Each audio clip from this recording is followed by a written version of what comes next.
Una vida digna, legal y ordenada para los trabajadores inmigrantes en los Estados Unidos.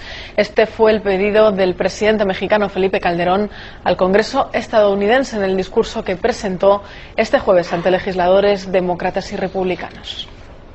Calderón además recalcó la importancia de la colaboración bilateral para controlar el tráfico de armas en la frontera.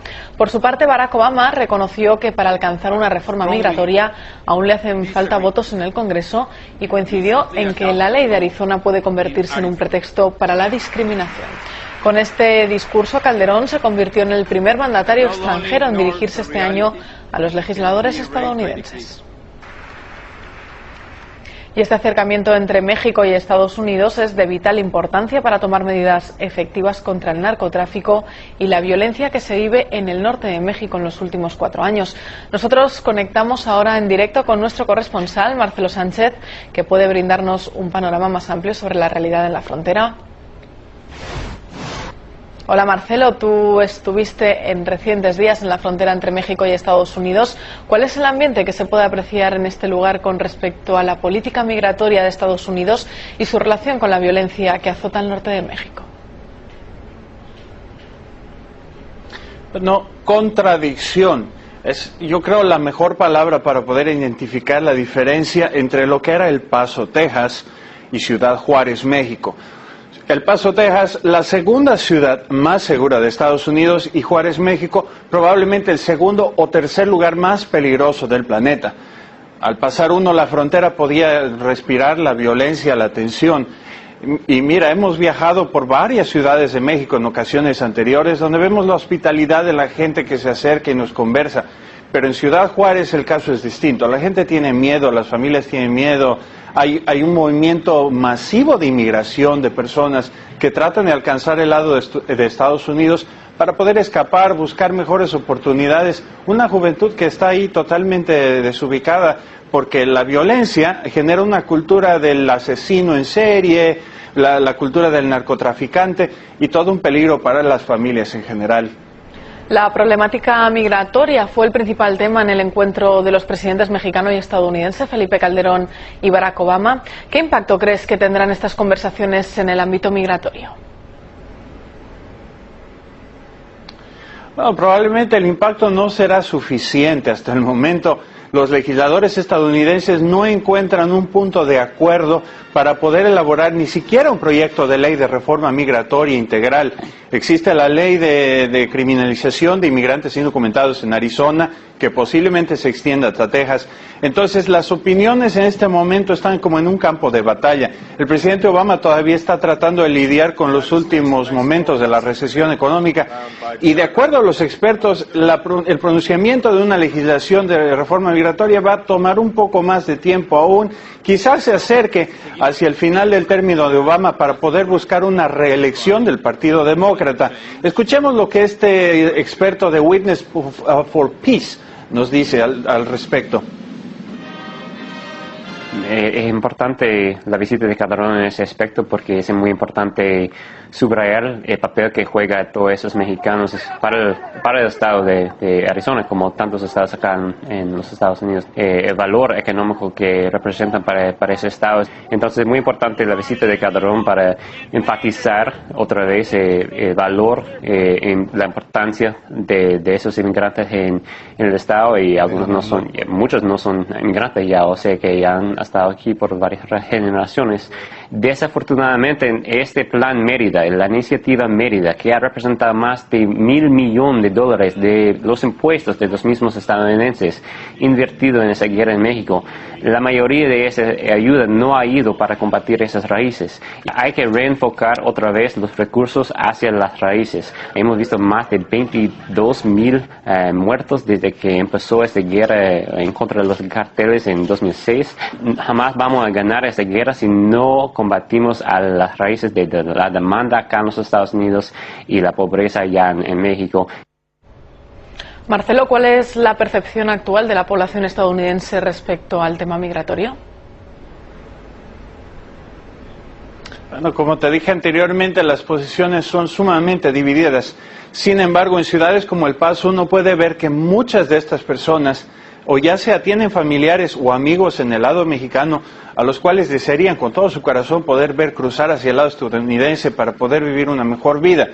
Sin embargo, otro tema que me llamó mucho la atención fue la interiorización de la violencia en las familias, la falta de oportunidades para la juventud de la ciudad Juárez y de los países latinoamericanos en general, que contrasta grandemente con las oportunidades que los jóvenes hispanos tienen aquí en Estados Unidos.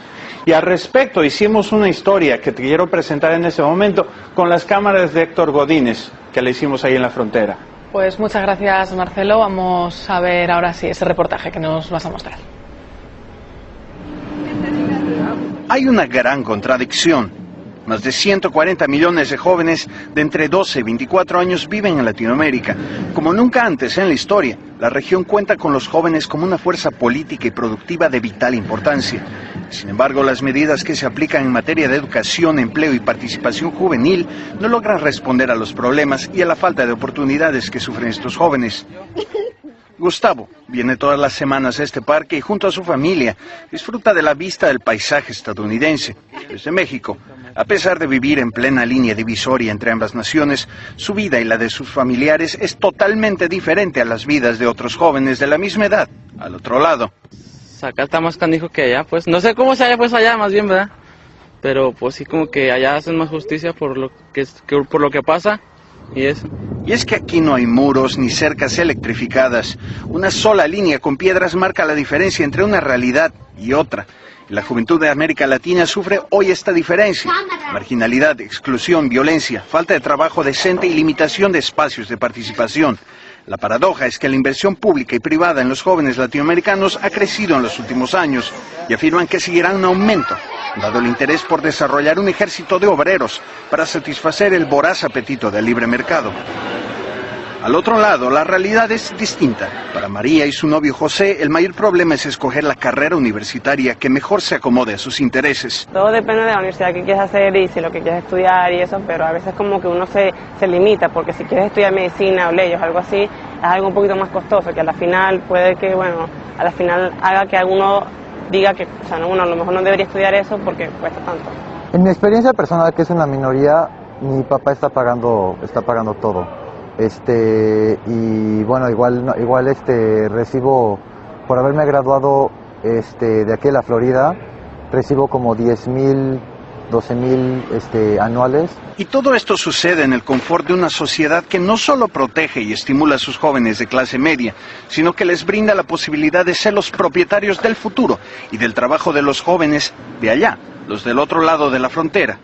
En Washington, los presidentes Felipe Calderón de México y Barack Obama de Estados Unidos se reunieron para abordar varios temas. Uno de ellos tiene que ver con una posible reforma migratoria.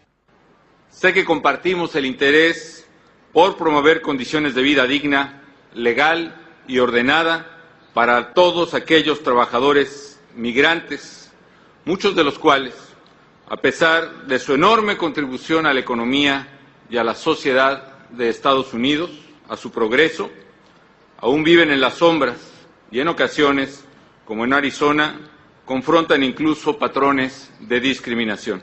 Pero al margen de los aspectos que componen la supuesta prosperidad mutua entre ambas naciones, hay quienes temen que una tendencia de este tipo pueda resultar en una herramienta de explotación de mano de obra de bajo costo. De acuerdo al Banco Mundial, las políticas educativas existentes en Latinoamérica apuntan a una formación más técnica, orientada al empleo calificado, relegando a segundo plano la innovación científica y tecnológica. Más del 20% de todas las empresas en los países en desarrollo declaran que uno de los obstáculos importantes o graves que afectan a sus operaciones consiste en la falta de aptitudes y educación adecuadas para los trabajadores. De vuelta a la línea fronteriza, la madre de Gustavo sigue preguntándose si algún día su hijo podrá lograr un futuro mejor. O sea que una pregunta es nada más la mía.